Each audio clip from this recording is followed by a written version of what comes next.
game changer here, so let's have a look at this base for you, man. So one of the reasons why I always keep a alt account is so that I can kind of scan players as an enemy, and also I can tag them red and find out where the fuck they are, which is quite useful. So let's have a little scan, see what we've got. Okay, so first thing first, look at see what a enemy will see. So you've got huge amounts of spawn zone over here, and what that will mean is that I could pretty much set my attack and be straight here. If you look at obviously my other base, I'll show you how the difference could be. Now you're quite well supported here. You've got a nice flak in there. It's nice to see that your turrets are all powered up, which is excellent. Now you've got your war factory hidden away here, and there's a nice little mine there again. That's quite useful. I'd maybe be tempted to kind of bring your mines outside the base a little bit, because if you think about it, if I've got myself right in amongst it before I hit your mines, chances are I've probably taken you out. Where you really want to be softening the players up a little bit first. I would personally have maybe a couple of turrets maybe into that corner there, because they're really difficult to dig out, so that's possible where you could put your howitzer or a railgun. You have upgraded your walls quite a lot, and just be careful of that, because that's adding XP, so possibly potentially you're actually a 25-ish player with, you know, really thick walls, if you get me meaning, where ultimately, you know what, if you get beaten, is it that much of a great deal?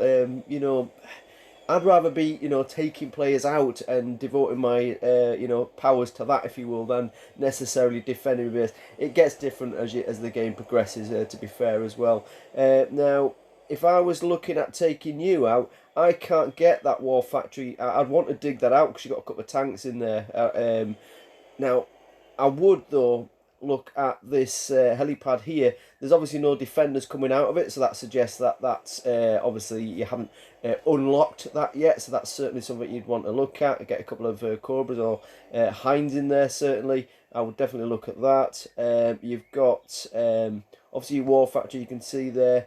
Definitely got a Rhino and an Abraham, so we can kind of predict what's going to come out of that. You've obviously got your airfield there.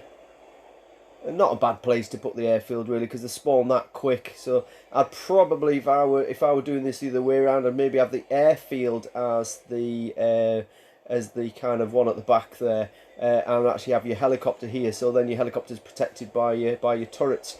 Now, if you watch out for your turrets here, you've got a salvo which has got giving you good range, so that's not too bad. Obviously, get underneath that, you've got bother, but obviously that's where your rail guns are picking up, and they've got a decent, you know, range as well as. And I kind of like the machine gun, so that, you know, it's quite a solid little base, is that. But there's a little rule. Tell you what, I haven't seen. I don't know if you've hidden it somewhere. Or I'm being stupid. Your barracks. Ah, there she is.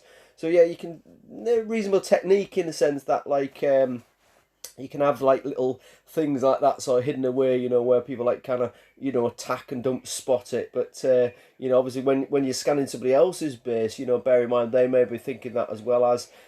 I sometimes use the little smoke here from the chimney, knowing that where the cross is there, the skull is there. Some people might miss a flak and things along that sort of line. But what the main thing I'd want you to get out of here is not necessarily upgrade any more of your walls. I think they're pretty solid enough. But what I would be tempted to do is because I'm ultimately gonna spawn so close to you, you might not find that you're given enough time for your troops to get out, your choppers to get up, and your heavy vehicles to get out of the base. Now, if you move, instead of them two touching, if you move 2.5 squares per building and leave that as a gap, what you'll end up with is a area where there's no spawn in the middle. If you have 3 squares, then there'll be a spawn in the middle of those 2 buildings. So with a little bit of help, you can actually get your base quite spread out. And in SOG, we used to do that all the time, especially at lower levels. And then get somebody to do a quick base scan like this now, or a quick photo, and just make sure that you haven't got like these spawns on. So if you look here, there must be, say, more than 2.5 squares between that satellite dish, if you will, and that building, so therefore there's a spawn zone in the middle. and I'll show you what that could look like as a difference. Okay, also again, maybe, just maybe, trying to put your minds in places where it might catch people out, so you know if the spawn here, they're going to have to come in around here, so maybe a mine where, you know, the skull is there, and I was trying to have mines on this sort of side as well as. So if I just come out of your base 1 second. Okay, so here we are in GC Towers, if you will. So you can see that I'm using this technique of 2.5 squares between buildings, and you can see the spawn zone now is pushed quite far out. You know, so anybody starting over here, especially like on a fob attack's got quite a long way to trundle before they get in there. So obviously, just it's a different way of doing it. So obviously the mines there, mines here, and then there's a little cheeky one there. There, I told you about the kind of flak. You might miss that first time, so if people doing like an airstrike, then obviously they kind of might not pick that up. I mean, they might, but they might not. I've got snipers inside the infantry there, which obviously have a huge range and are devastating to everything, including the heavies. I mean, you know, how a sniper can take down a tank, I have absolutely no idea, but it does. But snipers are particularly effective against things like Hinds and the like.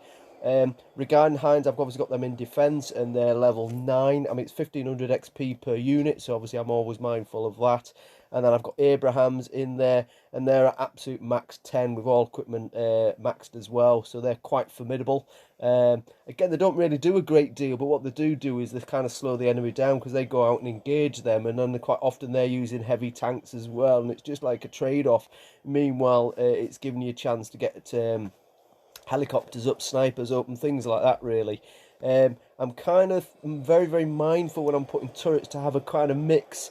You don't want too much anti-air, you don't want too much of kind of any one particular type.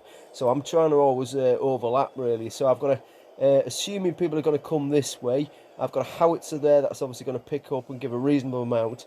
If you get underneath the howitzer, then the salvo there has got a good overlap, so in essence where your blind spot of your howitzer is, your salvo should be trying to protect that, and that's what you're aiming for. And then I'm trying to use sort of heavy machine guns, and then within each turret, I'm not necessarily trying to max the base, because that's costing a lot of XP.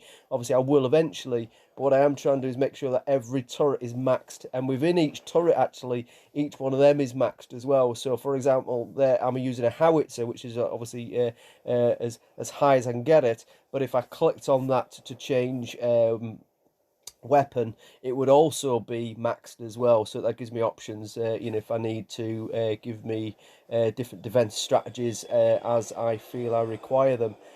So yeah, just have a think about that placement of your buildings. Again, I mean, look, the walls on mine are a little bit lower level, so that's, you know, I'm probably a 38, but probably would be the equivalent of, say, a 42.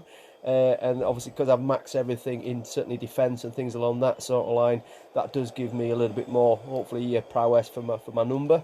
And again, it's just making sure everything else is kind of maxed. But if you notice, it says level 1 minefield, because I haven't actually deliberately upgraded them, but I have upgraded the mines within them to be max. If you upgrade the minefield, yes, you'll get more mines. So instead of, say, 10, you might have 15. But I just make sure I'm reloading them often, so I can, again, save XP that way. Even down to metal storage, I can probably hold about 1.4 million, but my metal actual production, the factories, if you will, I've really got them quite low. In fact, there's a level 1 there, and there's one I've not even built, because as far as I'm concerned, I don't need to make metal. What's the point in that? I go out and take metal, PvP, sometimes, but predominantly world map. As you've seen, I can hit a 1.4 million. In fact, I did a 4 million the other day, even though I can only hold about 1.4. But you know, so I'm trying to minimise that. However, I do try and maximise the actual oil production. So I've got as much of that as humanly possible, and oil storage I will always max for my level, because obviously that's the thing that keeps your team going. All right, my man, take care of yourself. All the best. So